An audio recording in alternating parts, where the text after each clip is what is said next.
Everyone, this is Shikha Srivastava from mathematics farm. आज हम लोग क्या पढ़ेंगे? आज हम लोग class 6 chapter 4 that is basic geometrical ideas में एक्सरसाइज 4.3 सॉल्व करेंगे।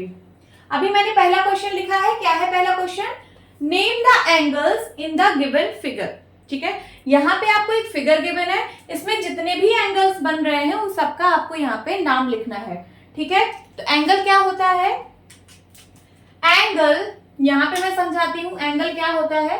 एंगल टू रेज से मिलके बना होता है जिसका एक कॉमन इनिशियल पॉइंट होता है।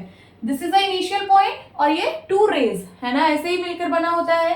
और ये जो दो रेज होती है इनको हम लोग आर्म या फिर साइड ऑफ द एंगल बोलते हैं। ठीक है, इसको अगर मैं ए नाम दे दूं और यहाँ पे अगर मैं बी नाम दे दूं, और ये जो कॉमन इनिशियल पॉइंट है ये वर्टेक्स कही जाती है। क्या कही जाती है? वर्टेक्स, है ना। तो ये जो बना, ये क्या बना? एंगल बना। और इसका नाम क्या होगा? इसको आप एंगल ओ बोल सकते हो। और क्या बोल सकते हो? जिन आर्म से मिलकर बना है ना, जैसे यहाँ पे आर्म ये वाला और ये वाला इसी से मिलकर बना है, तो इस पे जो भी पॉइंट्स हैं उन पॉइंट्स को यूज करके ये जहां पे एंगल बन रहा है इसको आपको बीच में लिखना है। तो इसका कैसे नाम लिखेंगे? Angle A O B. ठीक है, इसको या तो आप एंगल ओ बोल सकते हो या फिर एंगल ए ओ बी बोल सकते हो या फिर इसको एंगल बी ओ ए बोल सकते हो। ठीक है, तो मैंने इसके 3 नाम लिख दिए। अब इसी तरीके से आपको यहाँ पे भी बताना है कि यहाँ पे कहाँ कहाँ एंगल बन रहे हैं। तो देखिए, एक एंगल यहाँ पे बन रहा है, ये दो साइड एक कॉमन पॉइंट पर मीट हो रही है ना, तो यहाँ पे एक एंगल बनेगा। देन यहाँ पे और यहाँ पे। अब इसके नेम लिखने हैं, तो सबसे पहले लिखती हूं एंगल ए। एंगल ए को और क्या नाम लिख सकते हैं? तो देखिए, इसकी साइड्स ये दोनों हैं, तो इसके साइड्स पे ये दोनों पॉइंट है ना, ये बीच में रहेगा तो हो जाएगा एंगल डी ए बी। इसको मैं एंगल डी ए बी भी लिख सकती हूँ या फिर इसको मैं लिख सकती हूँ B A D, angle B A D. इस एंगल के 3 नाम मैंने लिख दिए। अब दूसरा angle, angle D. Angle D को और क्या लिख सकते हैं? तो एंगल डी जो है वो इन दोनों साइड से मिलकर बना है ना, इन दोनों साइड से। तो इन दोनों साइड पे ये दोनों पॉइंट है और ये बीच में रहेगा, तो हो जाएगा एंगल सी डी ए या फिर angle A D C, angle A D C. D बीच में रहेगा, जिसकी बात होती है वो हमेशा बीच में रहता है। Then angle C. Angle C का नाम क्या होगा? तो ये देखिए, ये इन दो साइड से मिलकर बना है, साइड सी डी और साइड सी बी, है ना। तो इस पे जो पॉइंट्स हैं डी और बी, इनका यूज करके हम इसका नाम लिखेंगे। तो इसका और क्या नाम हो सकता है? एंगल डी सी बी या फिर angle B C D, angle B C D, है ना। Then last is angle B. Angle B को मैं और क्या लिख सकती हूँ? तो इसको मैं लिख सकती हूँ A B C, angle A B C, B mid में रहेगा, है ना, एंगल बी की बात हो रही है। या फिर इसको मैं लिख सकती हूँ एंगल सी बी ए। यहाँ पे 4 एंगल थे, चारों एंगल को मैंने यहाँ पे लिख दिया है और उन 4 एंगल के जितने भी नाम पॉसिबल हैं, जितनी भी तरह से आप उस एंगल को लिख सकते हो, मैंने यहाँ पे सारे को लिख दिया है। ओके, यही आपका आंसर है। Now move to the next question. क्या है question number 2? In the given diagram, यहाँ पे देखिए एक डायग्राम गिवन है। नेम द पॉइंट या फिर पॉइंट्स। आपको पॉइंट के नेम बताना है या फिर पॉइंट्स के नेम बताना है। ठीक है, number A, in the interior of angle D O E. Angle D O E के इंटीरियर में आपको देखना है क्या कोई पॉइंट है। तो देखते हैं कहां पे है angle D O E. Angle D O E means ये वाला एंगल। कौन सा एंगल? ये वाले एंगल की बात हो रही है। तो इसका इंटीरियर कौन सा है? ये वाला पोर्शन इसका इंटीरियर होगा, है ना। तो इसके इंटीरियर में कोई पॉइंट है? यस, पॉइंट ए है। इसका आंसर क्या होगा? ए पॉइंट, है ना। B part, in the exterior of angle E O F. Angle E O F कहां पे है? तो ई ओ एफ मीन्स इस वाले एंगल की बात हो रही है। इस वाले एंगल के लिए ये इंटीरियर है और इसके बाहर का पूरा एक्सटीरियर है।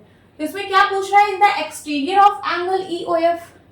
तो इसके बाहर देखिए कौन कौन से पॉइंट लाई कर रहे हैं। तो पॉइंट सी लाई कर रहा है, पॉइंट ए लाई कर रहा है एंड पॉइंट डी। तो क्या क्या आंसर देंगे आप? C point, A point and D point. ये सब इसके बाहर लाई कर रहा है, इस एंगल के इंटीरियर पार्ट के सब बाहर ही है ना, इसके अंदर तो है नहीं, सारे बाहर है। तो ये सारे पॉइंट्स हो गए। अब C point, C part on angle EOF, EOF इसी एंगल पर ऑन द कर्व आप लोगों ने पढ़ा होगा, ऑन द एंगल आप लोगों ने पढ़ा है ना, मतलब इस एंगल पे कितने पॉइंट्स लाई कर रहे हैं? तो बताइए, देखिए E भी लाई कर रहा है, B भी, O भी एंड F भी। तो कौन कौन से point? E, B, O and F, ये इतने पॉइंट्स यहाँ पे लाई कर रहे हैं। Now move to the next question. क्या है question number 3? Draw rough diagram of two angles such that they have one common point, two common points, 2 points in common, 3 points in common, 4 point in common and 1 ray in common। ठीक है, आपको दो angle का rough diagram बनाना है कि उसमें एक point common हो। तो चलिए बनाते हैं, दो एंगल का बनाना है। देखिए यहाँ पे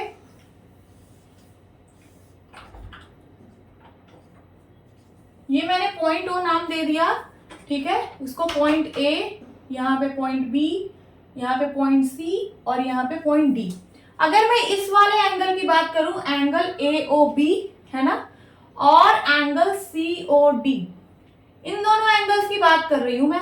इन दोनों में बताइए कितने पॉइंट्स कॉमन है? तो सिर्फ एक ही पॉइंट कॉमन है ना, वो है पॉइंट O।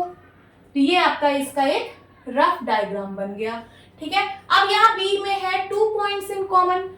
अब आपको ऐसा दो एंगल का डायग्राम बनाना है कि जिसमें 2 पॉइंट कॉमन हो। तो चलिए बनाते हैं।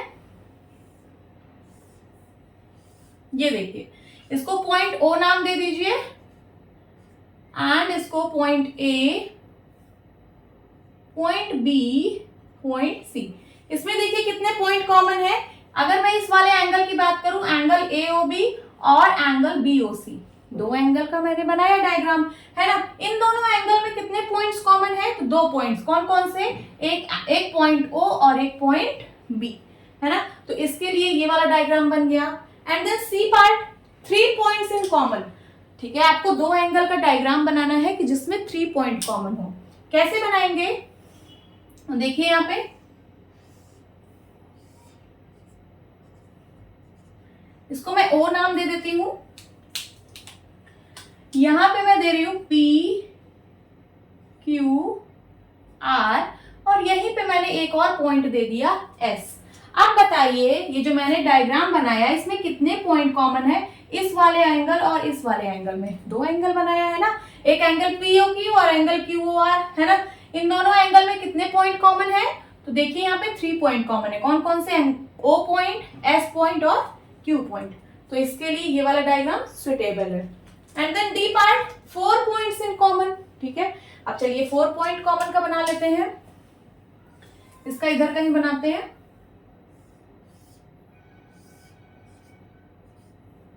ठीक है, इसको मैं पॉइंट O नाम दे रही हूं।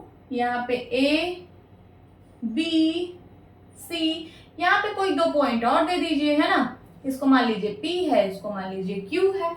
अब इन दोनों एंगल में, एंगल AOB और एंगल COB में कितने पॉइंट्स कॉमन है? तो यहाँ देखिए 4 पॉइंट्स कॉमन है। ये O point, Q point, P point and B point, ये कॉमन है ना। तो बस हो गए 4 पॉइंट कॉमन। अब E पार्ट, 1 रे इन कॉमन। आपको दो एंगल का डायग्राम बनाना है कि इसमें एक रे कॉमन हो। ठीक है, चलिए बना देते हैं। ये देखिए, अगर मैं इसको O नाम दे दूं, यहाँ पे मैं कुछ P दे दूं नाम, Q नाम दे दूं, R नाम दे दूं। ठीक है, तो ये देखिए इन दोनों एंगल की बात कर रही हूं, एंगल POQ और एंगल ROQP। इन दोनों एंगल में एक रे कॉमन बनानी है, तो मैंने बना दी। ये देखिए, ये जो रे है ये दोनों एंगल के लिए कॉमन है कि नहीं है? ये जो रे OQ है ये दोनों एंगल के लिए कॉमन है ना। हाँ, तो बस यही इसका डायग्राम है। आपको रफ डायग्राम बनाना था, रफ डायग्राम हमने बना दिया। तो ये A पार्ट के लिए है, ये B पार्ट के लिए है, एंड देन ये C पार्ट के लिए, ये D पार्ट के लिए एंड ये E पार्ट के लिए है।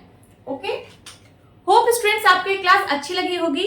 मिलती हूँ अपनी नेक्स्ट वीडियो में, तब तक के लिए bye bye and take care. And students please मेरी वीडियोस को बल्क में शेयर करिए एंड सब्सक्राइब करिए। ओके।